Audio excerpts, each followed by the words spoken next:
Hey, on my Travel Ones podcast, I'm lucky to have Amanda Nelson. How are you today, Amanda? I'm excellent. How are you? I'm doing very well, thank you. Amanda, You're welcome. Kind of stoked to talk to you. You're part of the, I don't know, let's call it ExploringAmanda page. That's right. How are you defining yourself nowadays? That's a great question. So I've had to do a lot of pivoting and adapting in light of the recent pandemic, but I am a travel blogger. I also own a media company. So I think in a nutshell, that would describe who ExploringAmanda is in terms of the page, the social media presence, the Instagram, and things like that. Totally dig it. You're based in Texas, and one of the things I liked about you is that state is so big. It's like when people say, "Oh, you're in California," and I'm like, "Well, I mean, they don't understand that California is a huge state, just like Texas." Is that massive? How did you get your idea to travel Texas?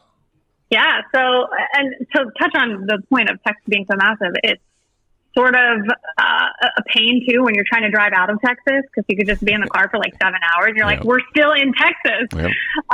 But I initially was born in New York. I moved to Pennsylvania when I was 6, and then at 12 I moved again. And I think this is all very important because I was able to experience something of different cultures when I was younger.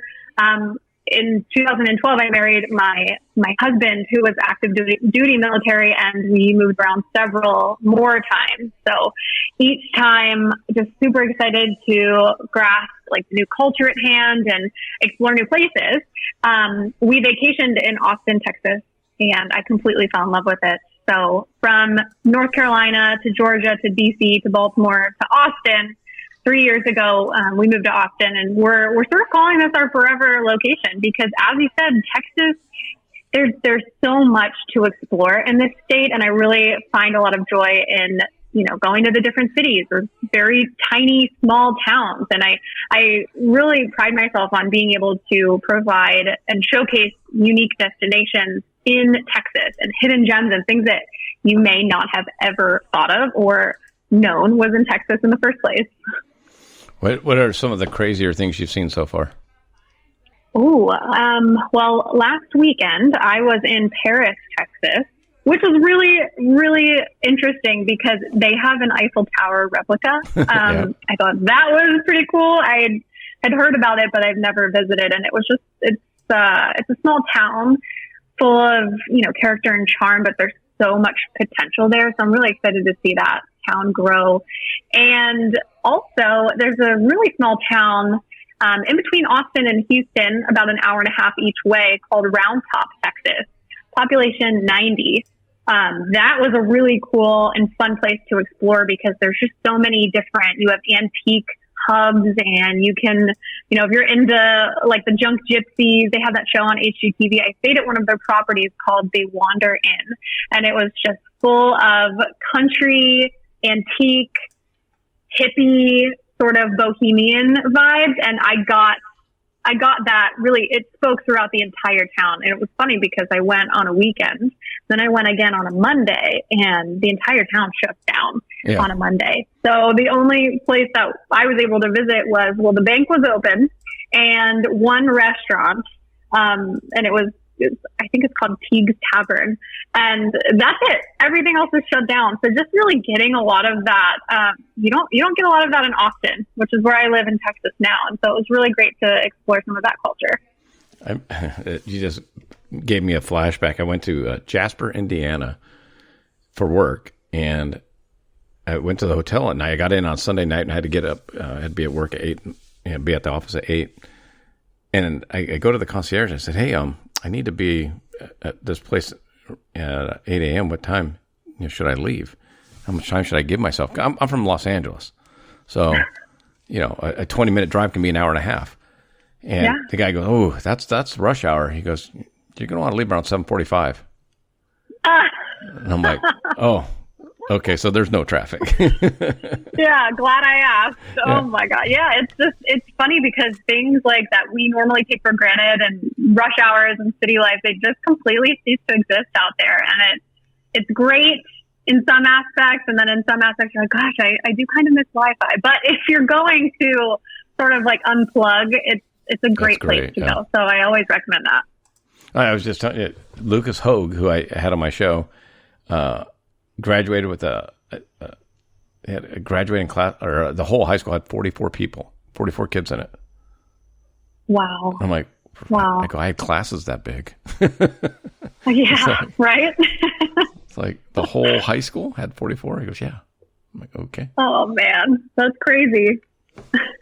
What do you like so far, and what don't you like? Have you been through any of the big storms with the flooding and the rain and all that? We moved here 3 years ago when that massive hurricane came through and ended up hitting Houston. We moved about 2 weeks into that. So we completely, we were one of the lucky ones and blessed that we weren't really in its direct path. Yeah. And all in all, living in Texas so far, especially in Austin, we're not really near the coast. We've had a couple tornado scares, but nothing major. It's been pretty mild so far. Really, the only thing that I could say would be it's just a big deal when it rains, because we're always seemingly in a drought in Austin, and all the creeks are always dried up. And when it rains, it's like, great, we can go swimming now or go to the Beltline and hike and things like that. But luckily, we've missed out on any really large or impactful weather. Yeah, because I know they get, especially up in the Panhandle, they get a lot of tornadoes up there too. Yeah, that's rough. How many places have you been to so far that you've documented? Do you know? Ooh, that's a pretty good question. So I've actually been travel blogging a little over a year now, but it was on a very part-time basis. And so I was still going into an office from 8:30 to 5 every day, and really just trying to figure out how I can maximize my PTO and do some weekend trips and half days and things like that. Now, since the pandemic hit, I went to an island and I spent 30 days there and really strategized on how I can travel more and make it more of a full time. So since April, I have been on 12 road trips. That's the most accurate number I can give you in terms of just the past couple months, but it's been going on a lot longer than that. Obviously, right now I'm just traveling in Texas, whereas before it was more domestic, but a little international as well. I think you're it's going to take you a while to fill up Texas. I think so too, man. It's a big state, and there's so much still that I'm researching and I haven't done yet, and it's going to take a while. But I'm not complaining. We have time, right? Yeah. Unfortunately. Yeah. So I'm excited. One of the reasons I really want to talk to you is I was excited to see someone else take travel into a different, like you had your corporate job and you had a passion for travel, and you're now pivoting because you've had to, and put it into an online business, I guess, or I don't know, how do you describe it, but it's so cool that you're doing it. What made you think you could do it? Well, I've always known that I can do whatever I put my mind to. And I know it sounds cliche, but I am very much a serial entrepreneur. I've held many businesses in the past and have always either pivoted or gone back to large scale event production, which was my corporate job. And so seemingly always knowing my worth has never been an issue. So it wasn't so much, I'm scared to do this. I don't know if I should take the leap. It was, what's the strategy going to look like? Because I'm doing this. And I'm always very much we're going to jump in with both feet kind of a girl. But I think the question to that on my end was, how am I going to monetize it? Right. And so, there's a couple different ways that I do get paid to travel. And I also offer a travel course where I give my clients, all of the templates that I use, the tools that I use, how to find properties, how to talk strategy, outreach, how much to charge, how to pitch someone, things like that. So that's one way that I found to monetize it. I also offer my properties that I work with different tiered packages. So really just what does the property need? Is it a small mom and pop and they need content to help with their marketing, or are they just looking for exposure? Are they looking for a combination of both? So for me, it wasn't so much, am I going to do this? It was how to make it fruitful, worth my while? And then also, how can I bring value to those properties, to my clients, to the cities that I'm working with too? So that's kind of how I looked at it in the beginning. And like I said, when I was on the island for 30 days, I took that time, tried to find as much peace as I could, because the world was very much in shambles. No one knew anything. Not that we do now, but it was when it was all sort of coming out. And I got down to numbers and strategy. And I'm really glad that I did, because it's working so far, and I love and enjoy every second of it. I mean, how many people wouldn't want to travel? I mean, I've had a couple of people on the show that travel for a living. One was a National Geographic writer, and he gets to travel the world and write about it. I'm like, well, that doesn't suck. You know, and it sounds like you're kind of doing the same thing, where you're trying to monetize a passion. Right. Exactly. You're exactly right. And there's different ways that you can go about doing that. I get, messages every day saying, can you teach me how to get paid to travel? And it's not as simple as that. You can teach someone, but some things are just not taught. And especially if your entire Instagram is pictures of your cat, I don't know why a property would want to look at that and say, yeah, we'll pay her to come stay with us, So there's more that goes into it. But it's really interesting to me to be able to talk to certain people and see how they're different. They're niching out into different areas. So I am a tripod traveler, and I tend to really inspire independent travel, because you don't need to rely on a photographer. I have 2 iPhones. I have, video equipment, lighting equipment. I'm very self-sufficient. So I'm able to do that, and that's sort of my niche. But then it's interesting to see, I'm a mommy blogger, or I am a food blogger that also travels.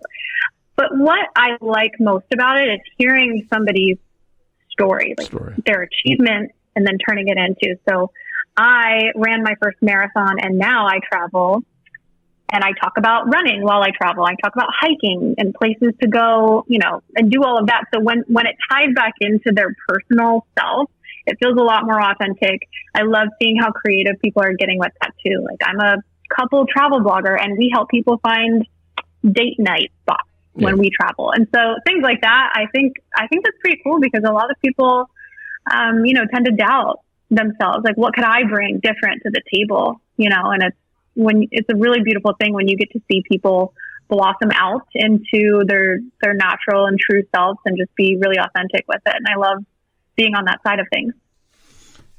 Do you find it, when you ask the whether it's a tavern or hotel or resort that you're staying at, do you find them being very receptive to your propositions? Well, or is it? I would say that it just depends on what the time looks like, really, because are we gearing up for holiday season? Are we in a pandemic, for example? Also, it's a numbers game, right? If I send out 100 pitches, I may hear back from 1 or 2.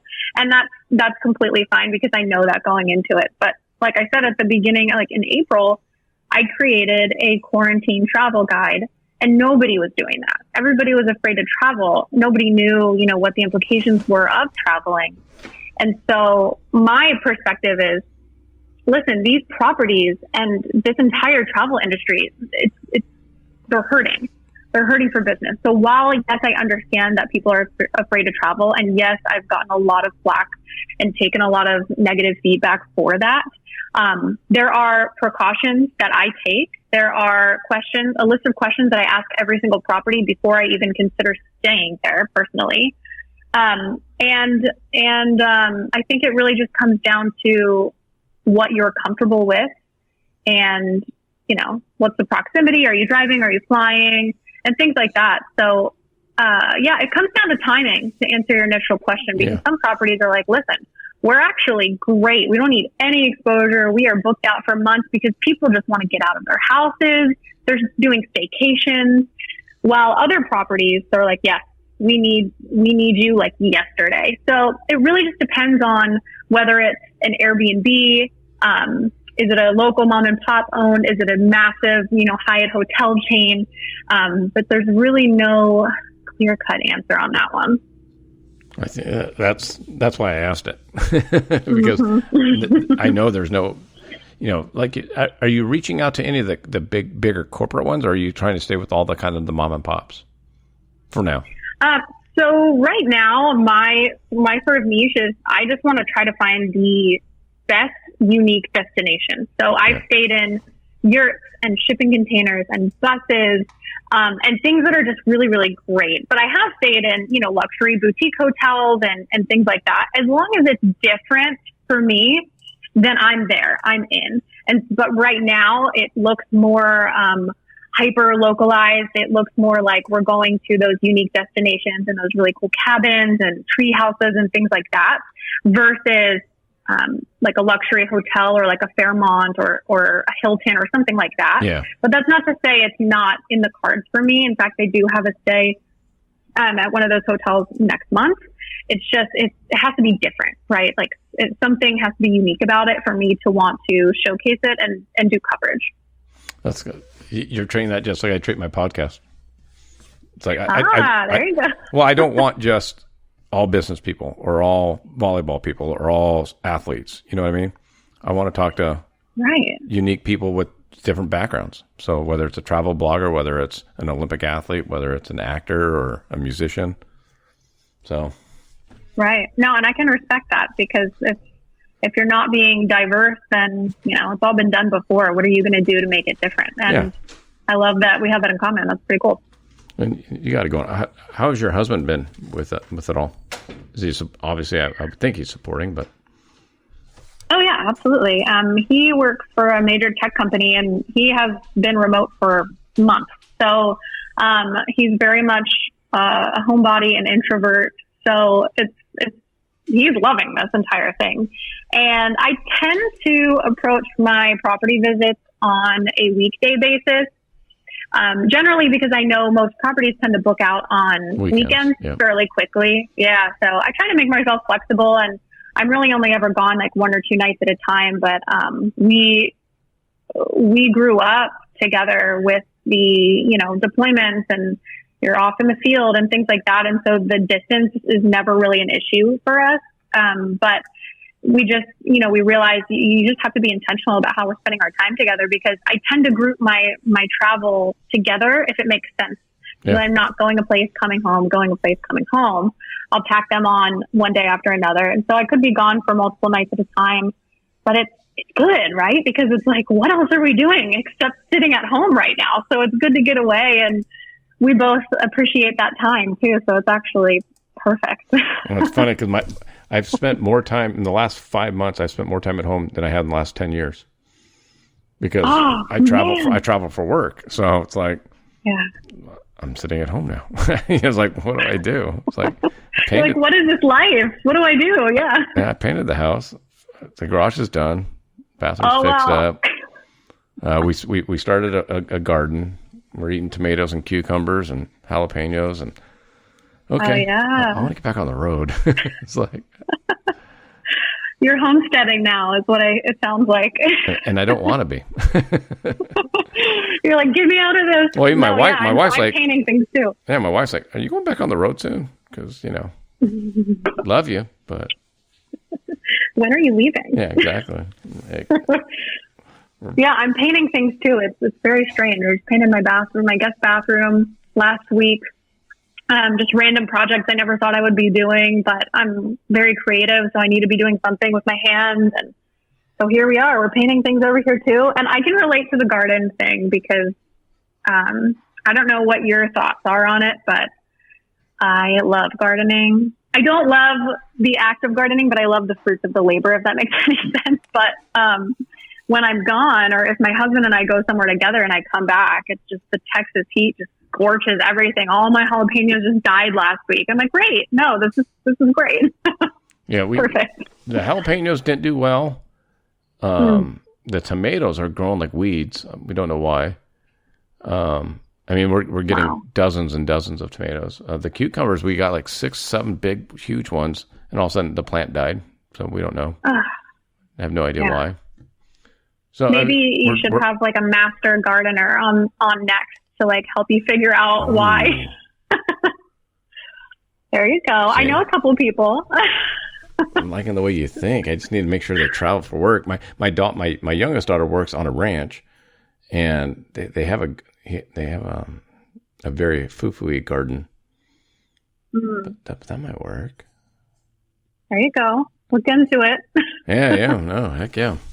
Well, it's just like I just got offered. I just interviewed a guy that owns a supplement company, and his business is going gangbusters. I mean, he's up 60+% because people are wanting to take supplements. You know, his number one seller right now is an Immune Plus, and it's vitamin C, D3, and zinc.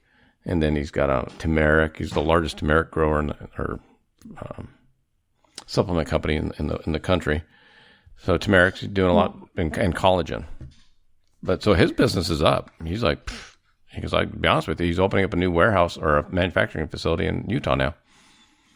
Oh man! So he's expanding. See, I believe it. Yeah, I believe it. I mean, you might need to pass along his information because we've always been really into supplements and trying to eat as clean as possible. We have a garage gym set up, like a whole rig and everything like that. Yeah. And so we've been, supplements and all that good stuff, just on continual back order.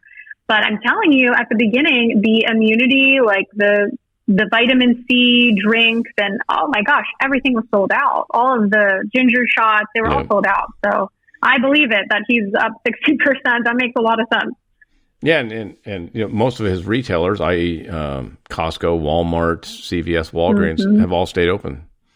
So they were never shut down. Yeah. So, and then his online sales, he said, is just skyrocketing. And that's what, even with like my day job, people, I can tell you for a fact, my 2 internet accounts that have already over doubled what they did in 2019. Oh man! So people are still shopping. People are still spending money. It's just not your traditional brick and mortar, which is going to obviously hurt brick and mortar stores. Yeah, it will. Yeah, but I believe it. Mm-hmm. What do you see as the end game for Exploring Amanda? What did you? As long as I as long as I can continue to travel and explore new places, I think I'll always be happy. In terms of the end game, it would be fantastic for me. I've been really experimenting a lot in video production and media production, and I'd love to be able to, work with some networks about potentially having a show just to get it on a larger scale, because I really do find a lot of joy in showing all these cool places. And I'm only in Texas, right? So the end game, I think for me would be, I want to take it domestically. I think this country specifically, there's so many overrated and underrated places, and all of the places in between. I'd love to be able to showcase that to my followers, a larger audience.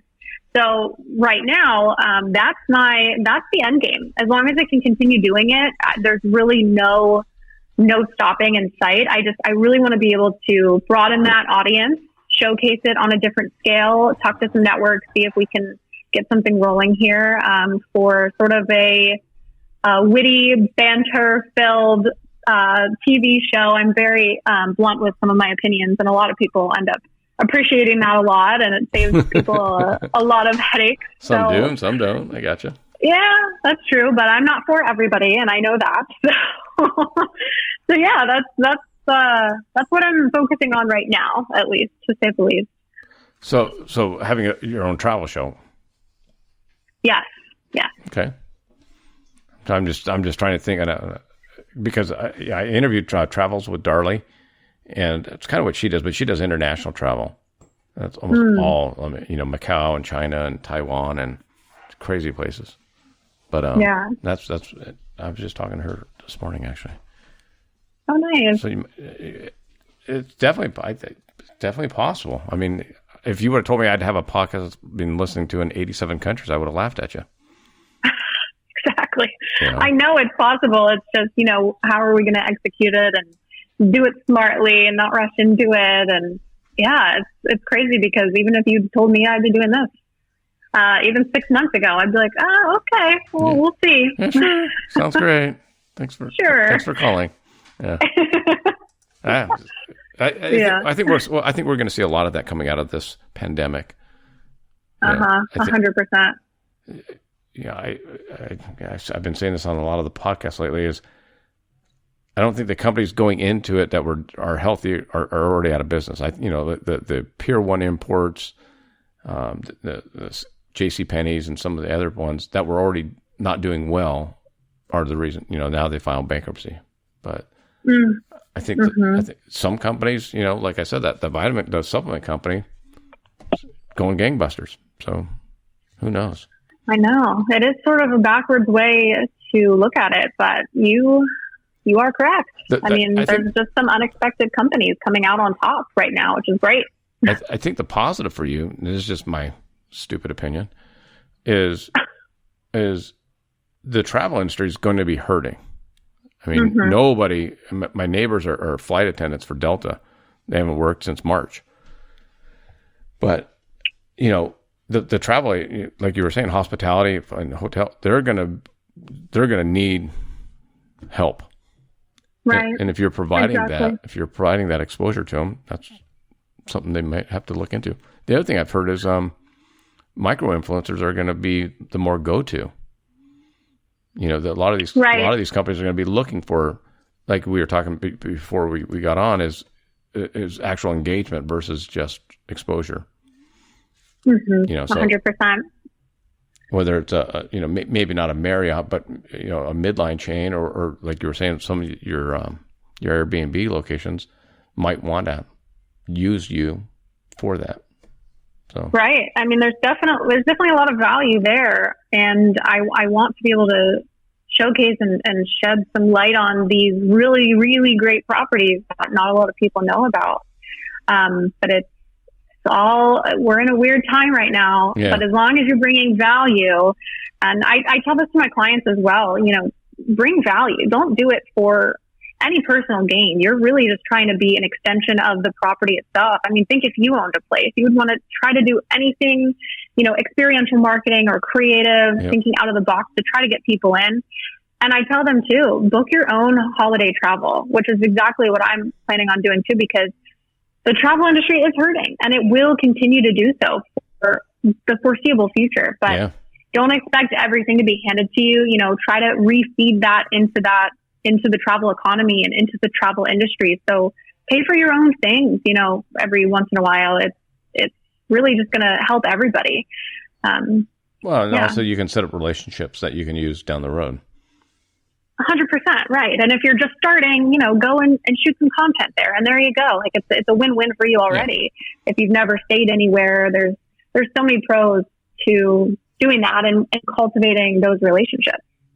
I stayed at an a llama ranch in Central California at an Airbnb. That's pretty cool. If you get to do that, you should, because she was like, "Oh, you have to come back and you can help with the shearing," and I'm like, I don't know about that. Oh man, could you imagine? I've never actually participated in that, but I've seen it done before, and that's pretty funny. They have some of those in Austin, actually. Yeah. There's about 30 miles east of Austin is a small town called Bastrop, and they have a Hyatt there, and they have their own lazy river. They have their own, horses, and it's pretty cool. But they have an alpaca farm where you're able to go in and do cool experiences like that. So it's I've seen it, but I've never participated in the shearing.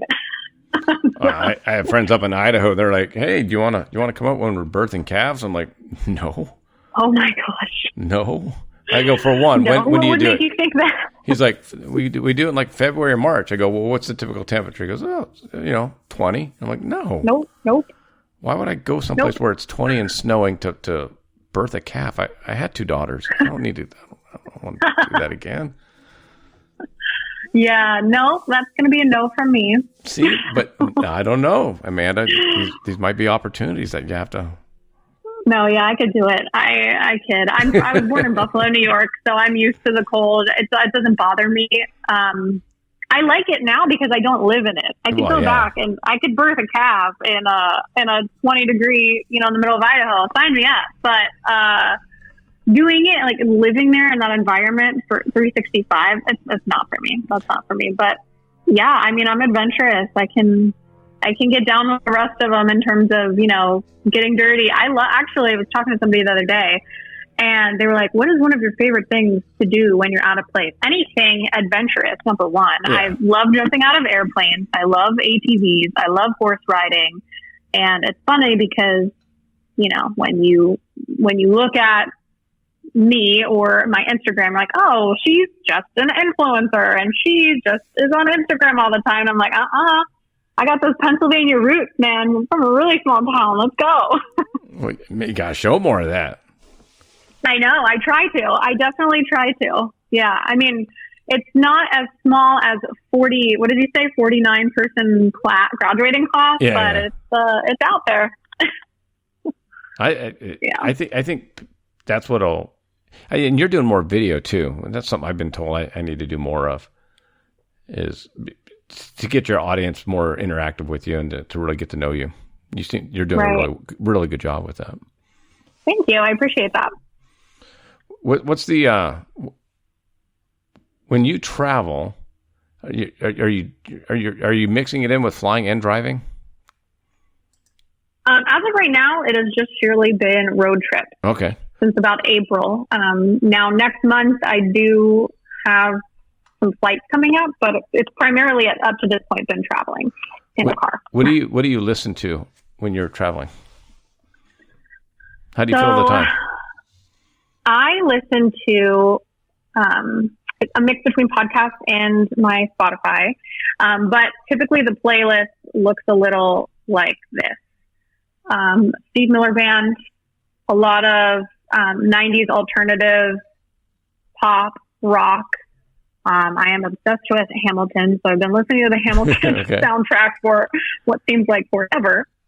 And I'm into a lot of 90s R&B as well. So it's really, in terms of like mixing the genres, it's kind of all over the place. And it drives my husband crazy because he's like, you're listening to a country song and then it goes to Snoop Dogg. Like we can't. But yeah, that's primarily what I listen to, and some podcasts as well. But it's mainly music. I have always been into music, and I actually do sing as well. I've been singing my entire life. I've always been in musical theater. That's why you like Hamilton. I gotcha. Yes, exactly. So it's always been a huge part of who I am as a person, and that's what I listen to. I've been really into Johnny Cash lately. I mean, I've always been into Johnny Cash, but for some reason, it's just been on repeat lately. So it's the flat brim hat you're wearing, I guess. I think so. It's bringing it out of you. There you go. I'm always in it because I do most of my time is driving too, and then I fly. But in California, it's just a lot of driving. Mm-hmm. And I listen to my playlist is the same way. It's I go from swing music to Metallica to hip hop to country to, it's just random. Even my friends my friends are like, what are you listening to? I'm like, I don't know. Depends on what comes up. I have my favorites. Can relate. But what do you not like about the travel so far? What do I not like about the travel? So as of right now, like I said earlier, there's a list of questions that I ask the properties before I get there about, what are they doing? What kind of precautions are they taking to sanitize and things like that? And there was one property that said that they were spatially working their reservation so that it wasn't back to back. And got there and found out that was incorrect. I just don't like that. I don't like when people, are just the money, like, let's get them in. Let's just completely disregard all of our safety procedures, because in my mind, if you're skimping there, what else could you possibly be skimping on? And that's exactly where my mind went. And I just didn't feel, good about it. It felt a little slimy to me. And, other than that, there are different things that I bring to, sleep better, feel a little bit more comfortable. Before I go to sleep every night, I listen to a mix of hypnosis meditation to help me sleep.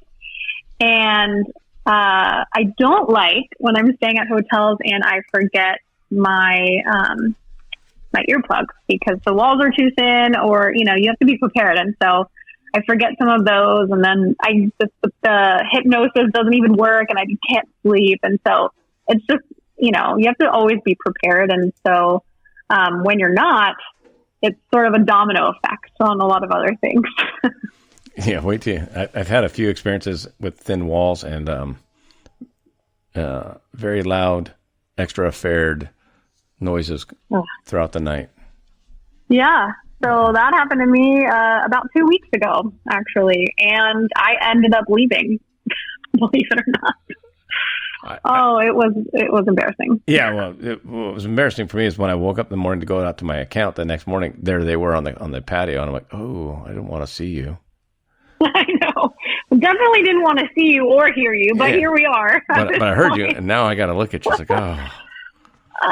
Yeah. It was, it's not ideal. I don't wish that on anyone. So the property was like 30 minutes from my house in Hill Country, and ended up. Oh, you're like, I'm out. So I was like, I'm going home, sleeping in my own bed tonight. Yes, I get stuck. I'm 600 miles away, and I'm like, oh, fuck. I already paid for the room. It's like, oh, well. That's rough. That's awesome. So what's the best way for my listeners to find out what you got going on? Sure. So I would say directly go to my Instagram, and it's at ExploringAmanda. And I try to be on my stories every single day, bringing tips and values. I actually just posted a video a couple days ago, just telling people again, sort of a reintroduction post of who I am and what I do. And like I said, I'm on Instagram pretty much most of the time primarily, and I do all of this without a heavy website presence or Facebook. And so that's where people can find me. My email's on there, or you can send me a DM. I'm very responsive. Obviously, as we're talking right now. I appreciate that, the honesty that a lot of people try to make themselves out bigger than they are, whereas you're kind of doing it saying, hey, I'm doing this on my own, just figuring it out, and I'll help you do it too. Well, 100%. I don't claim to know anything about everything, but I'm here to help, and I'm pretty humble, and I just want to help. I want to bring value, and if it makes sense, I'll invest back into the community in different ways, and for example, after I'm gone, partnering on a boutique hotel in a really small town in Texas, and things that I try to do to really give back long after I'm gone. I want to bring value. And if I can't be there, I still want to be able to contribute and make an impact. And nobody likes to know it all. So come on. Exactly. Yeah. Exactly. Well, hey, thank you so much for your time. I really appreciate it. Of course. Thanks, Pete, for having me. I appreciate your time as well. And I'm sure I'll be hopefully, who knows, with the pandemic, we do our market in Dallas every year now. It'll be in January. So maybe I'll be able to hit up some of your locations if you ever get around. Have you been around the Dallas-Fort Worth metro area yet? I have, yeah. Last month I was in Fort Worth and Irving. And then, of course, last weekend, Paris is about an hour and a half away, but primarily just Fort Worth and Irving. But I do have some trips coming up in October in the Dallas area, so I'm super excited about that. Yeah. Maybe I'll be able to take some of your ideas or locations and places to stay. For sure. No, I'd love to help. So keep watching out. Keep an eye out. You got it. Thanks again, Amanda. I really appreciate the time. Of course. Thank you so much. Okay. Talk to you soon. All right. Bye-bye. Bye-bye.